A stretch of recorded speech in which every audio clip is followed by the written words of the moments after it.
mankind. I mean, they're worse than like penny stocks. Like if you invest in a basket of Binance-listed VC L1, L2, and infra projects, like you are homeless at this point. I mean, that was crazy, not a good basket. Bro. Yeah, like a lot of the L1s, like who just like each other scammers. The word loses all meaning, and I think the actual real people, the quiet people, look and start to evaluate for themselves. Hey, what do I believe in? What's interesting to me? Who should I listen to? I think it's unfortunate in a lot. Sorry, go ahead, Z. Like you said a little bit earlier that like in the past there were a lot of altcoins like Dentacoin and all these random coins that were like basically meme coins, but they weren't called meme coins. They were like fluffed up white papers and all these other things. And I think now I agree with your take, like you have a more honest reflection of the market with memes. But I see a lot of people say that meme coins are like a net negative for the industry in crypto. And I'm curious what your thoughts on like as meme coins is a new asset class that like the younger generation is going to trade regardless, and if that detracts away from like other businesses that like have real revenues and are building in crypto, building on chain, like does it take away attention from them, or can they coexist? And like what do you think the value of attention and memetics is, not just for meme coins but for also like these other startups? Yeah, absolutely. So I think any normal portfolio should exist of a bunch of different assets that do different things, right? So if somebody is basically putting 100% of their portfolio into trading meme coins and thinks of them as investments, I would say that's probably not like a winning game of life, right? Right. Yeah. But if they're experimenting with a portion of their portfolio while investing, if we're just limiting it to crypto and a set of crypto majors, and maybe a decent chunk of their portfolio in DeFi, and then they're experimenting and doing things on chain with a small portion of their portfolio, 20%, 30%, as we enter a bullish market, I think that is interesting, healthy, and fun. And by the way, even if they don't make money on the specific meme coin trades, they're again learning the psychology. How do people think? How do people trade? When I lose money, why am I losing money? When I make money, why am I?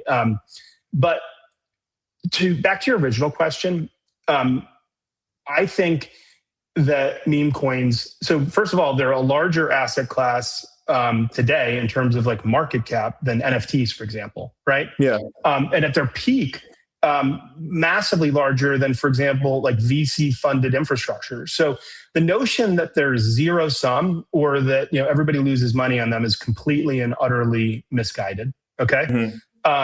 The folks who lose money are certainly the loudest. You're not going to hear many people who made 50, 100 million on memes go shouting it to the high heavens, like who wants to be wrench attacked, right?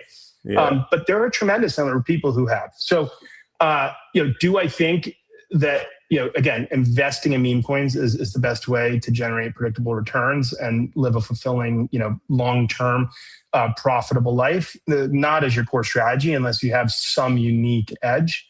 But as something that's really interesting to do, that's fun. Like I don't go, to Vegas, by the way, thinking I'm like going to invest and leave, much richer than I went. But I think I'm going to have a tremendous amount of fun. I'm going to meet really interesting people. And by the way, some of the people that I met there, we're going to go do interesting things potentially with. By the way, that's happened to me personally. Like I've launched projects with people I've met through this industry.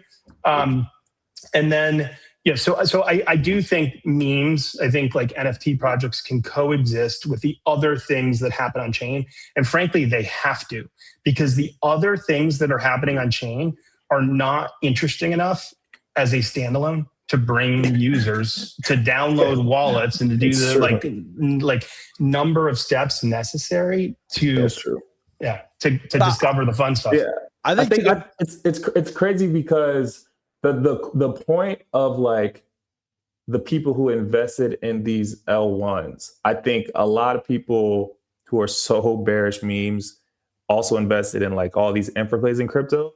And there are a lot of L1s and L2s that are literally down 98%.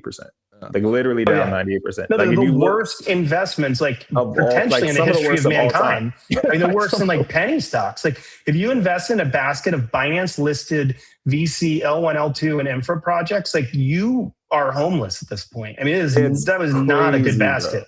Yeah, like a lot of the L1s, like who just like piggybacked off the success of Ethereum and success of Solana, raised and didn't find product market fit. They're down a lot worse than a lot of like the top. Yeah.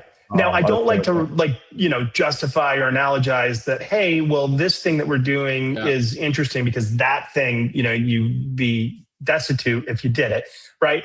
But what's interesting is the moralizing that you get from the people who launch those projects, who invest in those projects, and then moralize, and they're like, hey, people shouldn't be doing this thing on chain, whether it's memes, whether it's speculating.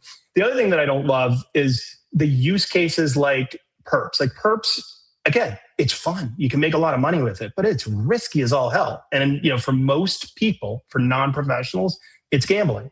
Prediction markets, it's largely gambling. You should systematically lose if you invest in prediction markets and aren't a sharp. Yet these things are glorified in many circles as some sort of different thing. I look at them all as things that the general public likes to do to express themselves as humans, to have fun. I'm watching the Knicks games. I'm going to use a prediction market to place a bet on the game. And it's going to make it a lot more fun. And I'm going to live and I'm going to enjoy and I win or I lose. By the way, that's what most people do. These stories of like people who go destitute, those are the outliers. Most people know how to responsibly have fun with these products and they add to their lives in many ways. Just as things like eating a big burger that's unhealthy or having, a glass of wine or a drink, that probably isn't going to extend my lifespan, but it's going to allow me to live in the moment and have a good time and, give some depth and richness to life. And what I like about what happens on chain is this community piece, this part of like doing something with other people. It's a lot more fun, a lot healthier than just like clicking the slot machine and doing these things that like you see. Yeah. I agree. And you can improve. You can get better at it too. Yeah. And then like, if you really are disciplined about any of the like different categories that I mentioned, you can get good. You add all of them. 100%. And if you have the discipline, you can't get good at spinning slots. Yeah. You cannot. It is programmatically destined to defeat you.